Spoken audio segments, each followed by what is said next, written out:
সপ্তাহে একদিন আমি আমার সংসারের যতগুলো ফার্নিচার আছে সবগুলোর যতগুলো গ্লাস আছে সব আমি এই গ্লাস ক্লিনার দিয়েই পরিষ্কার করে থাকি। এতে করে জিনিসগুলো দেখতে যেমন চকচকে ঝকঝকে থাকে তেমন কিন্তু দেখতে সুন্দরও লাগে। তো এগুলো পরিষ্কার করতে গিয়ে সংসার জীবনের নতুন অবস্থার কিছু ঘটনা মনে পড়ে গেল। তো ভাবলাম এটাই একটু শেয়ার করি। আমি যখন প্রথম গাজীপুরে আসি, আমি আর আমার হাজব্যান্ড, তখন কিন্তু আমাদের কিছুই ছিল না। শুধু ছিল একটা ছোট্ট সিঙ্গেল তোশক আর দুইটা বালিশ আর অল্প কিছু হাঁড়ি পাতিল। যাই হোক, সাবলেট একটা রুম নিয়েছিলাম আমি। পাশের ওই ভাবির একটা ফ্রিজ ছিল। ভাবি আমাকে সবসময় বলতো তার ফ্রিজে জানি আমি সবসময় কিছু রাখি, আমার যে মাছ মাংস আনা হয়। তো আমার নিজের অনেক খারাপ লাগতো তার ফ্রিজে রাখতে, তারপরেও আর কি ভাবির বারবার বলাতে আমি রাখতাম। কিন্তু সমস্যা যেটা হইতো সেটা হইছে, যখন আমি কোনো সময় না থাকতাম তো তখন আমার হাজব্যান্ড ভাবির কাছে কোনো কিছু নিতে যেতে পারতো না, তার নাকি লজ্জা করতো। তো পরে ভাবলাম কষ্ট করে হলেও একটা ফ্রিজ আনার দরকার। তো আমি একটা দোকানে কথা বললাম, কথা বলার পরে সেখান থেকে কিস্তির উপরে আমি আমার এই ফ্রিজটা নিয়ে আসি। যাই হোক, বেশি দিন সময় লাগেনি, আমি মাত্র 2 মাস 3 মাসে টাকাটা পরিশোধ করে দিয়েছিলাম। আর আজকের এই সংসারটা একদিনের না, এই জিনিসগুলো আমার একদিনের না। হয়তো তেমন কিছুই নেই আমার সংসারে বা আমার ঘরে, কিন্তু যা আছে এগুলোই আমার অনেক কষ্টের, এমনকি অনেক শখেরও। অনেক কষ্ট করে কেনা।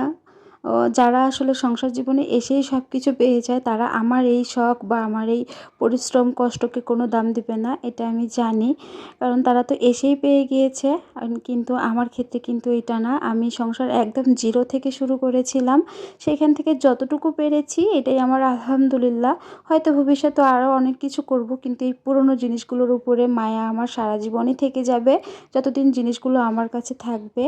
তো অনেক দিন হওয়ার কারণে আমার কিন্তু কিছু কিছু ফার্নিচার কালার নষ্টও হয়ে গিয়েছিল। আমি কিন্তু সেগুলোকে আবার কিছুদিন আগে কালার করে সুন্দর করে নিয়েছি, আমার মন মতন করে নিয়েছি। কারণ যেটা আমি ব্যবহার করব আর আমার সেটা সুন্দর লাগতে হবে। আর আরও একটি কথা হচ্ছে, আমি ঘর গুছিয়ে রাখতে, এমনকি পরিষ্কার পরিচ্ছন্ন থাকতে খুব বেশি পছন্দ করি। নোংরা আমার একদমই ভালো লাগে না। তো আমি যার কারণে চেষ্টা করি এগুলো সবসময় সাজিয়ে গুছিয়ে এমনকি পরিষ্কার পরিচ্ছন্ন রাখতে। গ্লাসটা পরিষ্কার করে নিচ্ছি, আমি সম্পূর্ণটাই ভালোভাবে পরিষ্কার করে নিব।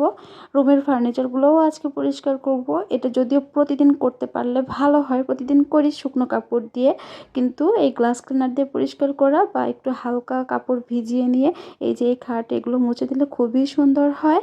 যেহেতু সাদা সাদা রঙের উপরে ময়লাটা একটু বেশিই পড়ে, গ্লাস ক্লিনার দিয়ে এমনকি সাদা জায়গাগুলো যেগুলো বোর্ড আর কি, সেগুলোতে হালকা ন্যাকড়াটা ভিজিয়ে নিয়ে পরিষ্কার করলে খুব সুন্দরভাবে পরিষ্কার হয়ে যায়, দেখতেও সুন্দর লাগে আর মনেরও শান্তি। তো যাই হোক, কথা বলতে বলতে আমার কিন্তু অনেকগুলো ফার্নিচার পরিষ্কার করা হয়ে গিয়েছে। এবার আমি আমার ওয়ারড্রপের উপরটাও সুন্দর করে পরিষ্কার করে নিচ্ছি। এই যে এই ফার্নিচারগুলো কিছুদিন আগে আমি রং করেছি। তো যাই হোক, আজকের ভিডিওটি আর বেশি বড় করতে চাচ্ছি না। ভালো থাকবেন সবাই, আল্লাহ হাফেজ।